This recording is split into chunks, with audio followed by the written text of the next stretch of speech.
बहुत तेज बारिश हो रही थी। ऊपर से घुप अंधेरा था। कभी कभी तेज बिजली चमक जाती, जिसकी क्षण भर की तेज रोशनी में चारों ओर पानी ही पानी नजर आ रहा था।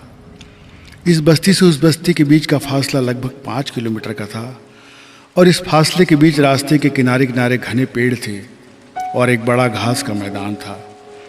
मैं इन्हीं के बीच से गुजर रहा था। मुझे चलने में बहुत दिक्कत हो रही थी क्योंकि पानी था कि रुकने का नाम ही नहीं ले रहा था और मैं बुरी तरह भीग रहा था। सड़क पर घुटने तक पानी बह रहा था। मेरी गरीबी, उस पर से साधनों की बेहद कमी, एक फटी बरसाती में मेरा शरीर भीग गया था और मैं ठंड से कांप रहा था। अब मुझसे चला नहीं जा रहा था। मैं एक पेड़ के नीचे खड़ा हो गया।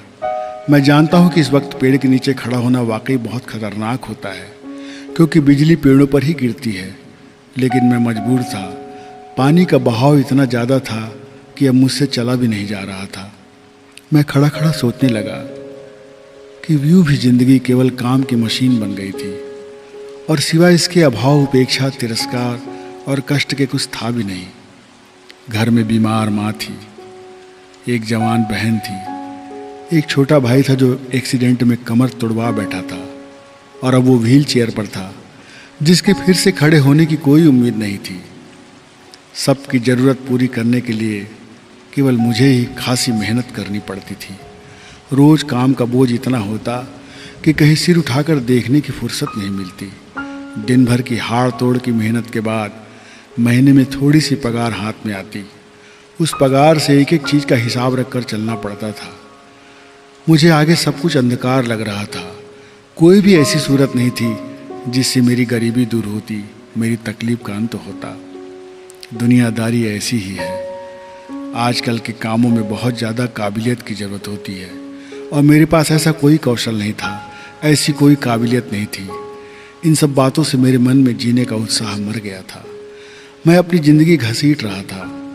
मैं पेड़ से सटा हुआ घर जाने की सोचता हुआ पानी के थोड़ा कम होने का इंतज़ार कर रहा था और तभी इतना ज़ोर का धमाका हुआ कि मैं उछलकर गिर पड़ा। मैं बेहोश हो गया। शायद जहाँ मैं खड़ा था उसके नज़दीक बिजली गिरी थी। मुझे कुछ याद नहीं, बस तेज़ धमक, चमक और धमाका। कुछ देर के बाद मेरी आँख खुली। मैं सलामत था, मेरे हाथ पैर सही थे।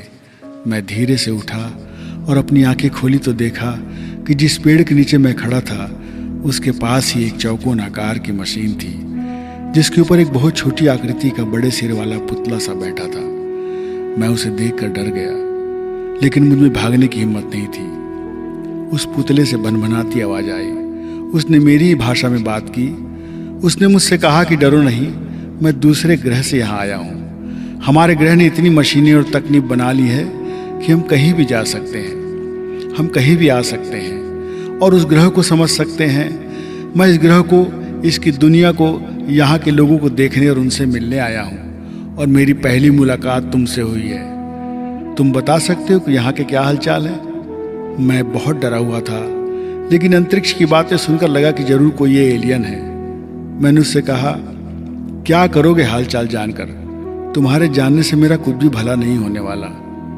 फिर उसने कहा कि नहीं, ऐसा नहीं है। हमारे पास ऐसी शक्ति है कि हम सारी समस्या सुलझा सकते हैं। मैं उसे क्या बताता, लेकिन मेरे मन में जो आया मैंने सब बक दिया। मैंने कहा, श्रीमान एलियन जी, यहाँ का हालचाल कुछ ऐसा है कि यहाँ जो भूखा है वो भूखा ही मर जाने वाला है। इस धरती पर इंसान तो एक जैसे हैं, लेकिन उनमें इतनी बड़ी खाई है कि किसी को 2 वक्त की रोटी नसीब नहीं और कोई कहीं क्या खाए क्या ना खाए इसकी चिंता करता है। किसी को तन ढकने के लिए फटे चिथड़े नसीब नहीं और किन्हीं घरों में कपड़े रखने के लिए जगह कम पड़ रही है। कहीं रुपये 2 रुपये के लाले पड़े हैं और कहीं कहाँ खर्च कर इस बात की मीटिंग होती रहती है। इस धरती में किसी को 5-10 फुट की छांव नसीब नहीं और कोई हजारों फुट में केवल अपना बाथरूम और रसोई बनाकर रहता है। यहाँ चालाकी से जीने के लिए सभी साधन हैं और जिसके पास काबिलियत नहीं वो जानवरों से बदतर है। आदमी की हैसियत में ज़मीन आसमान का फर्क है। आदमी को आदमी से इतना डर है कि इस धरती में अपने अपने मुल्क की सरहदें बना दी गई हैं, जहाँ बहुत पहरेदारी करनी पड़ती है।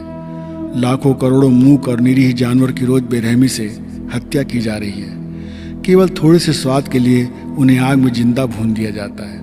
क्या तुम्हारी दुनिया में ऐसा नरक है? उसने कहा कि हमारी दुनिया में अब तक इतना कुछ बन गया है कि किसी को किसी का अभाव नहीं, सबको सब कुछ मिल जाता है। हमारे यहाँ काम की मजबूरी नहीं, क्योंकि सब ने मिलकर मशीनों को ऐसा तैयार किया है कि वे ही सारा कुछ करती हैं और सभी के लिए ये काफ़ी होता है। तभी तो हमारी दुनिया के लोग और भी दुनिया की तलाश कर रहे हैं, ताकि हम उनकी मुश्किलें आसान कर सकें। लेकिन तुम्हारी दुनिया में अभी साधनों पर पैसे का अधिकार है, इसलिए जो जितना पैसे रखता है वो उतना ही बड़ा कहलाता है। हमारी दुनिया में ऐसा नहीं है। उसकी बात सुनकर मुझे अपने परिवार की फिक्र होने लगी। मैंने उसे अपने घर का हाल सुना डाला। उसने कहा, चलो तुम्हारी पहले व्यक्तिगत समस्या हल करते हैं। वो मेरे साथ मेरे घर चलने को राजी हो गया। मैं घर पहुंच पाता इससे पहले ही वो मेरे घर पर था। उसने मेरे भाई को देखा, उसकी कमर को छुआ और कुछ नीली लाल लाइटें निकली और उसके जख्मी जगह पर तैरने लगी।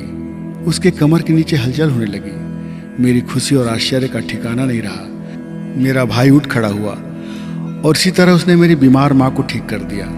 फिर उसने मेरे सिर पर हाथ रखा तो मेरी चिंता दूर हो गई, मेरा डर, मेरी हताशा खत्म हो गई। फिर उसने कहा कि अब तुम्हारे भीतर तुम्हें परेशान करने वाले विचार नहीं आएंगे। तुम अब अपना काम जल्दी समझोगे और कठिन से कठिन काम को समझ सकोगे, जिसके कारण तुम्हारी कीमत बढ़ेगी और तुम्हें काम की अच्छी खासी कीमत मिलेगी। तुमने जो कुछ भी बताया है वो सब मैं यहाँ देख चुका हूँ और अब मैं जा रहा हूँ। मैं यहाँ एक दिन फिर आऊँगा और यहाँ के सभी लोगों को पैसे और प्यार का अंतर बताऊँगा, उसे खत्म करूँगा। उन्हें ऐसी तरकीबें बताऊँगा कि वे भी इतना सारा बनाएंगे कि किसी को किसी चीज़ की कमी नहीं होगी। ये अंतर खत्म होगा। अमीर और गरीब आदमी नहीं रहेंगे, अहंकार और खून खराबा नहीं होगा, धरती को काट काट कर जो सरहदें बनाई गई हैं वो नहीं होंगी। इंसान का एक ही धर्म होगा, इंसानियत। और इतना सब बोलकर वो चला गया। लेकिन वो मेरी ज़िंदगी में वरदान बनकर आया था। उसकी दी गई रोशनी से मैं नई ताजगी और उम्मीद से भर गया। मेरी ज़िंदगी में खुशियों की बहार आ गई। मेरी माँ, मेरा भाई दोनों ठीक हो गए। मेरा भाई अपने पैरों पर खड़ा हो गया था। उसके आने से मेरी दुनिया तो बदल गई थी, पर इस दुनिया की दुनिया नहीं बदली थी। मुझे उम्मीद है कि वो फिर आएगा इस धरती में सबकी दुनिया बदलने और दुनिया को बदलने।